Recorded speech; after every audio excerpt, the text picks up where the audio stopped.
भगवान गरुड़ ने बताया कि वैतरणी नदी कैसी होती है और इसे कैसे पार किया जाता है। यमपथ की यात्रा गरुड़ पुराण पर आधारित एक कथा। एक वृद्ध ब्राह्मण रहा करते थे। नाम था सोमदत्त। जन्म से ही वे धर्मपरायण थे। उन्होंने वेदों का अध्ययन किया था, यज्ञ वन में पारंगत थे और जीवन भर उन्होंने पूजा पाठ, दान पुण्य और सत्कर्मों को ही अपनी दिनचर्या बनाया। उनका जीवन एक आदर्श ब्राह्मण का जीवन था, शांत, विनम्र और करुणा से भरा हुआ। गांव के लोग उन्हें बहुत मानते थे। जब कोई दुखी होता वो सोमदत्त के द्वार पर आता। वे न केवल धार्मिक सलाह देते बल्कि यथासंभव मदद भी करते।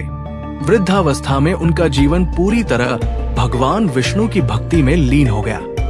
प्रातः और सायंकाल तुलसी के पौधे के समक्ष दीपक जलाना, विष्णु सहस्रनाम का पाठ करना और रामायण का श्रवण ही उनका जीवन बन गया था। एक दिन जैसे ही सूर्य की पहली किरणें आकाश में फैली, सोमदत्त तुलसी के पास दीपक लेकर पहुंचे। उन्होंने नमो भगवते वासुदेवाय का जाप करते हुए दीप जलाया और अचानक उनके मुख से नारायण निकला। ये उनका अंतिम उच्चारण था। कुछ ही क्षणों में उनकी आत्मा शरीर से मुक्त हो गई। उनके शरीर से निकलते ही आत्मा ने एक अलौकिक हल्कापन अनुभव किया। चारों ओर एक शांत प्रकाश फैला था। आत्मा ने नीचे देखा। उनका निर्जीव शरीर तुलसी के पास पड़ा था और परिवारजन रो रहे थे, पर आत्मा को अब किसी प्रकार का मोह नहीं था। वो अपने कर्मफल की यात्रा पर निकल चुकी थी। जैसे ही आत्मा ऊपर उठी, उसे दो दिव्य पुरुष दिखाई दिए। वे थे यमदूत, परंतु वे भयावह या रौद्र रूप में नहीं थे, जैसे शास्त्रों में पापियों के लिए वर्णित होते हैं। इन यमदूतों के मुख पर गंभीरता के साथ एक दैवीय तेज था। ब्राह्मण श्रेष्ठ उनमें से एक बोला, अब आपको यमलोक की यात्रा करनी है। आप भयभीत न हो। ये मार्ग कठिन अवश्य है, पर आपके पुण्य आपको मार्गदर्शन करेंगे।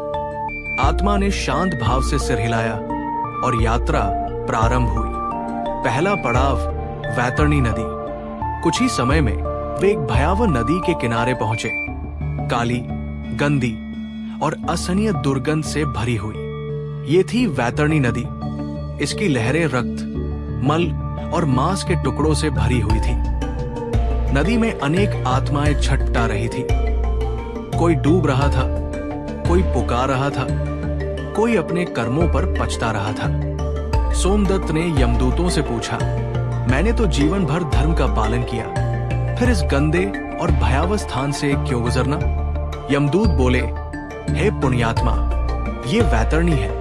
इसे पार करना हर आत्मा के लिए अनिवार्य है, परंतु केवल वे ही इसे बिना कष्ट पार कर सकते हैं जिन्होंने गोदान किया हो, धर्म पूर्वक जीवन जिया हो और मृत्यु के समय भगवान का स्मरण किया हो। सोमदत्त के मन में शांति आई। उन्होंने जीवन में कई बार गोदान किया था। तभी नदी से एक दिव्य गाय प्रकट हुई। उसका शरीर सुनहरे प्रकाश से चमक रहा था। उसके माथे पर चंद्र चिन्ह था और आंखों में ममता और करुणा का भाव था। गाय बोली, हे भक्त, आपने मुझे गोदान किया था, अब मैं आपको इस वैतरणी से पार कराऊंगी। सोमदत्त गाय की पीठ पर बैठे और गौ उन्हें सहजता से नदी के पार ले गई। उन्होंने देखा कि दूसरी आत्माएं उन्हें ईर्ष्या और आश्चर्य से देख रही थी। दूसरा पड़ाव चित्रगुप्त का लेखागार। नदी पार करते ही वे एक भव्य भवन के द्वार पर पहुंचे। ये था चित्रगुप्त का लेखागार। विशाल दरवाजे, ऊंची छत और अंदर लाखों ग्रंथों की अलमारियां थी। बीच में एक विशाल सिंहासन पर चित्रगुप्त देव विराजमान थे। उनके हाथ में एक स्वर्ण कलम थी और सामने एक विशाल ग्रंथ खुला था। चित्रगुप्त ने सोमदत्त की ओर देखा और बोले, सोमदत्त, तुमने जीवन में कई पुण्य किए हैं, दान, यज्ञ, सेवा और भक्ति, पर कुछ पाप भी हैं। एक बार तुमने एक गरीब को तिरस्कृत किया, एक बार क्रोध किया और कभी कभी अहंकार भी किया। सोमदत्त ने सिर झुका लिया। चित्रगुप्त बोले, परंतु तुमने विष्णु का नाम स्मरण करते हुए जीवन जिया और अंतिम क्षण में नारायण का उच्चारण किया। ये तुम्हारे समस्त पापों का प्रायश्चित है। फैसला हुआ, सोमदत्त को नरक नहीं भेजा जाएगा। वे स्वर्ग के अधिकारी हैं, परंतु यमपुरी के दर्शन उन्हें अवश्य कराए जाएंगे, ताकि वे जान सकें कि मृत्यु के बाद की यात्रा कितनी कठिन हो सकती है। तीसरा पड़ाव, यमपुरी का दर्शन।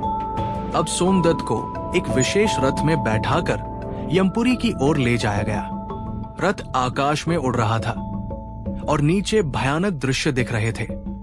उन्होंने देखा, एक आत्मा को उबलते तेल के कड़ाह में डाला जा रहा है, किसी को कांटों पर गिराया जा रहा है, कोई राक्षसों द्वारा नोचा जा रहा है।